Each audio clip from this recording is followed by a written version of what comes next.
Hello lovelies, welcome back to my channel. So today we're going to be talking about 1920s snacks that you can still buy today in different decades, and I was curious to what people ate in specific decades, and I have more videos planned. And I've always been fascinated by the 1920s, especially since now it's essentially 100 years from this decade. So I want to know, what are people eating for snacks 100 years ago? And surprisingly, a lot of the snacks that we eat today came out in the 1920s, which is shocking. So let's jump right in and let's discuss some of the popular snacks from the 1920s. So the first one is Baby Ruth, and we all know Baby Ruth candy bars, and unfortunately you can't get Baby Ruth in Canada. It's an American chocolate bar, and it's made with peanuts, caramel, and milk chocolate flavored nougat, covered in chocolate. So in 1920, the Curtis Candy Company refashioned its Kandy Kake into the Baby Ruth, and it became the best-selling confection in the 5-cent confectionery category by the late 1920s. The bar was a staple of the Chicago-based company for more than 6 decades. And another candy bar that is still super popular today came out in the 1920s as well, and this is O. Henry. O. Henry is one of my favorite candy bars. And the manufacturer Nestlé says that the bar was introduced by George Williamson and his Williamson Candy Company of Chicago in 1920 in the United States. There are other alternative accounts of the origin of the name of the bar. The story supported by Nestlé is that there was a boy named Henry who frequented George Williamson's second candy shop. He became a favorite of the young girls who worked there, who said, "Oh, Henry," when speaking to or about him, and Williamson used the phrase to name his new candy bar. The other undocumented story is that the name was changed from the Tom Henry bar to O. Henry when it was purchased by Williamson.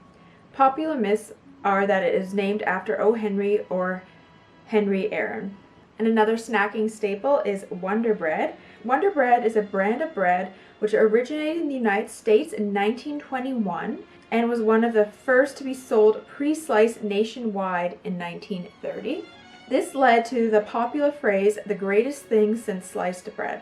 The Taggart Baking Company of Indianapolis, Indiana, began producing Wonder Bread for a debut on May 21st, 1921, following a blind promotion with ads that only stated a Wonder was coming on that date. The brand was named by Vice President for Merchandising Development Elmer Klein, who was inspired by the international balloon race at the Indianapolis Motor Speedway.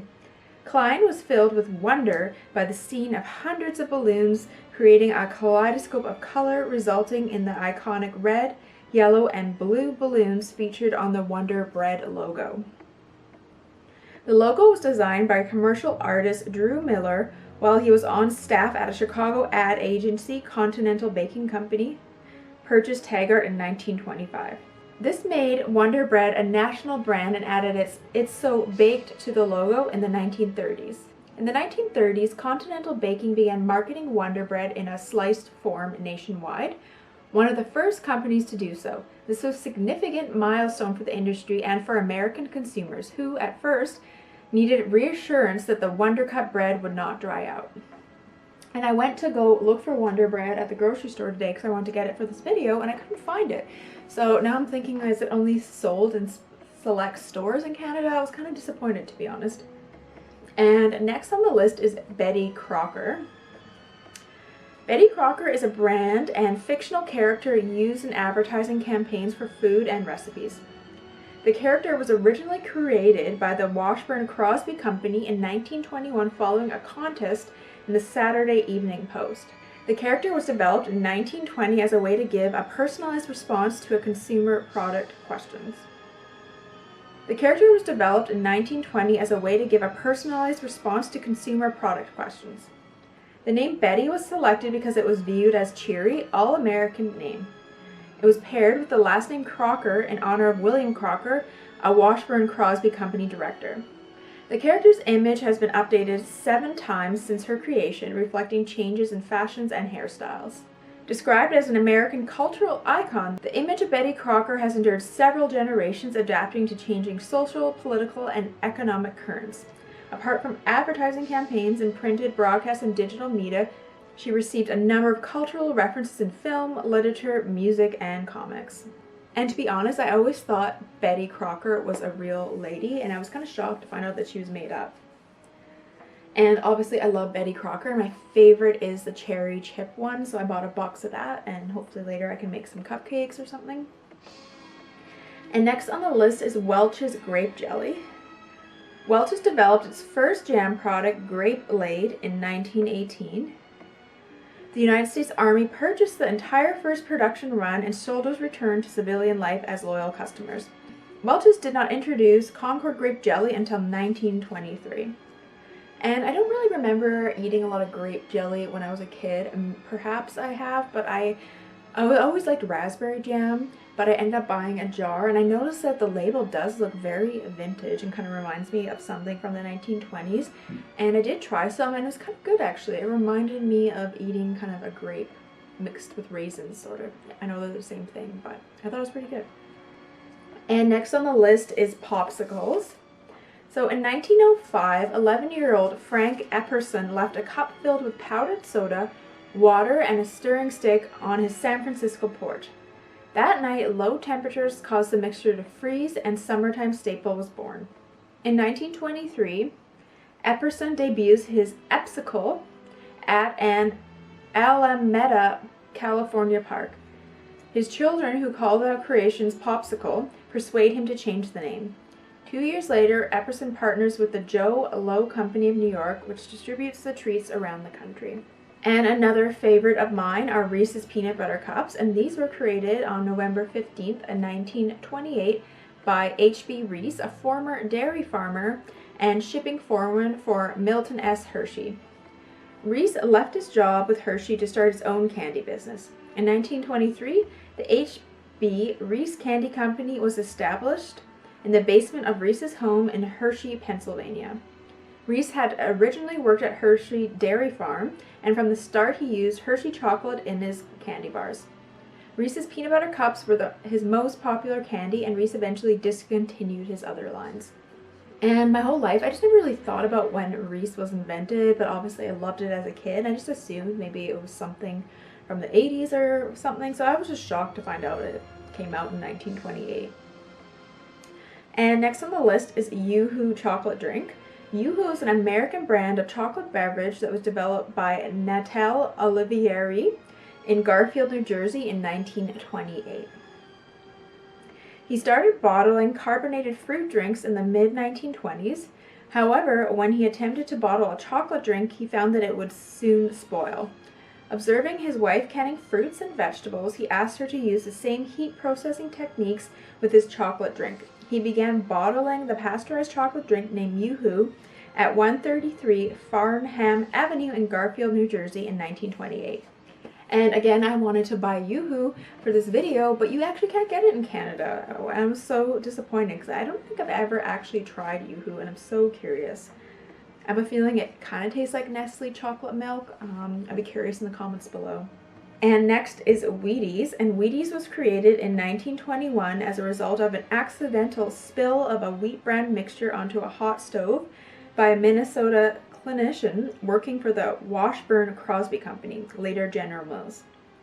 By 1924, after more than 36 attempts to strengthen the flakes to withstand packaging, the process for creating the flakes had been perfected by the Washburn head miller, George Cormack, and the cereal was named Washburn's Gold Medal Whole Wheat Flakes. Soon after, the name was changed to Wheaties as a result of an employee contest won by Jane Bosman, the wife of a company export manager. Other names passed over included Nutties and Gold Medal Wheat Flakes. Wheaties became to be advertised in Minneapolis on the WCCO radio station on December 24th, 1926, with the first ever pre-recorded commercial jingle. Its lyrics were sung to the tune of the then popular She's a Jazz Baby. And I remember when I was a kid in the 80s and 90s, I remember Michael Jordan was on the box of Wheaties, so they always use sports figures on the box for advertisement. And next on the list is Kool-Aid. And Kool-Aid was invented by Edwin Perkins in Hastings, Nebraska. All of his experiments took place in his mother's kitchen. Its predecessor was a liquid concentrate called Fruit Smack. To reduce shipping costs, in 1927, Perkins discovered a way to remove the liquid from fruit smack, leaving only a powder. This powder was named Kool-Aid. Perkins moved his production to Chicago in 1931, and Kool-Aid was sold to General Foods in 1953. Hastings still celebrates a yearly summer festival called Kool-Aid Days on the second weekend in August in honor of their city's claim to fame. Kool-Aid is known as Nebraska's official soft drink. I remember mixing my own Kool-Aid as a kid. I think I was targeted because I loved the commercials with the giant jug that would talk. Those were popular in the 90s. And next on the list is Rice Krispies. And Rice Krispies is a breakfast cereal marketed by Kellogg's in 1927 and released to the public in 1928. Rice Krispies are made of crisp rice and sugar paste that is formed into rice shapes or berries, cooked, dried, and toasted, and expand, forming very thin and hollowed out walls that are crunchy and crisp.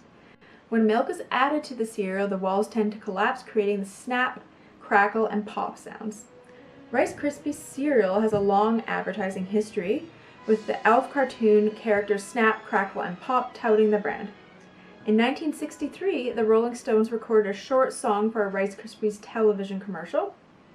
And Rice Krispies are made by the Kellogg Company. The Snap, Crackle, and Pop slogan was in use by 1939 when the cereal was advertised as staying crackly, crisp, and milk or cream, not mushy, with claims that the cereal would remain floating without sinking to the bottom of the bowl even after 2 hours in milk.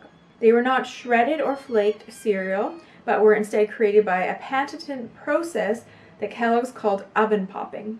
The original formula called for using partially dry grain, which could be whole or broken, that would have 15 to 30% moisture, which could then be shaped by an existing process for cereal production that included rolling, flaking, and shredding. After being processed to the desired shape, the grain is dried to about 5 to 14% moisture content, at which stage the grain will expand when subjected to a high temperature, creating a light, low-density product that is crisp and easy to chew. And I always loved Rice Krispies. I obviously like Rice Krispie squares, but those came out in the 1930s. And next on the list is Velveeta Cheese. Velveeta is a brand name for a processed cheese product that tastes like an American cheese with a softer and smoother texture than non-processed cheese. When melted, Velveeta keeps a fully integrated and evenly clump-free liquid texture. It was invented in 1918 by Emil Frey of the Monroe Cheese Company in Monroe, New York. In 1923, Velveeta Cheese Company was incorporated as a separate company and sold to Kraft Foods in 1927. And lastly is Twizzlers, and Twizzlers is the product of Y&S Candies of Lancaster, Pennsylvania. Twizzlers were first produced in 1929 by Young and Smiley, as the company was then called. The company itself was founded in 1845, making it one of the oldest candy companies in the United States. Because Twizzlers ingredients do not include extracts of the licorice plant, except for black licorice flavored Twizzlers, they are referred to as a licorice type candy. 70% of the annual production of Twizzlers are strawberry, which is a favorite Twizzlers flavor. So I've always been a fan of black licorice myself, but obviously the red Twizzlers are pretty nostalgic. I obviously remember eating them as a kid. I think I remember even using them as straws. So thank you so much for watching. I hope you guys enjoyed this video. Let me know if you want me to feature any other decades. I love researching these videos. It's so interesting to find out what people ate in specific decades. So I hope to hear from you in the comments below. Alright, I'll see you guys again soon. Bye!